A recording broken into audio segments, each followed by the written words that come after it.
유럽 발칸반도에 있는 크로아티아. 아름다운 풍광 덕분에 최근 인기 여행지로 떠오르고 있죠. 이곳에 여행을 갔던 한 한국인 여성이 심각한 범죄 피해를 당했다면서 저희 MBC에 제보를 해왔습니다. 가해자를 처벌하고 싶어도 현지의 법과 국내 법이 달라서 어쩔 수 없이 당하고만 있어야 하는 상황이라고 하는데요. 제보는 MBC 조재영 기자가 취재했습니다. 신비로운 풍경으로 영화 아바타의 배경이 된 유럽의 휴양 국가 크로아티아입니다.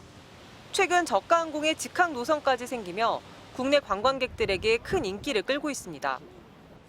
작년 3월 취업 기념으로 여행을 떠나 석 달간 유럽에 머물렀던 은지 씨.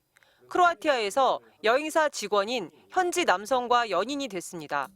그런데 귀국한 뒤 알고 보니 남성은 다른 여성을 동시에 만나고 있었습니다. 배신감이 엄청 들었죠. 교제 당시에는 전혀 그걸 사람이라고 생각을 못했었고. 이별 통보를 하자 남성은 돌변했습니다. 은지 씨를 촬영한 불법 동영상이 있다고 협박하기 시작한 겁니다. 크로아티아 지인들을 단체로 불러 영상 상영회를 하고 정신이 이상한 여성이라며 거짓말로 모욕했습니다. 은지 씨는 곧바로 크로아티아와 한국, 양쪽 수사기관에 사건을 접수했습니다. 직접 조사받으러 출국 준비도 마쳤습니다. 그런데 접수 한 달 만에 피해자 조사도 없이 크로아티아 검찰이 불기소 처분을 내렸습니다. 크로아티아 법상 고소기간이 사건 발생 3개월 내인데 이 기간이 지났다는 겁니다. 범죄는 맞지만 수사도 처벌도 하지 않는다는 얘기였습니다. 심지어 고소 시점은 3개월에서 단 8일이 지났을 뿐이었습니다. 크로아티아어로 되어 있는 그런 협박의 내용이라든가 영상을 상영했다라는 사실 자체를 파악하는 데 시간이 걸렸습니다. 이런 것에 대한 이제 법감정이 없는 것으로 보이고. 한국 법으로는 최대 징역 7년의 중범죄, 공소시효도 7년입니다.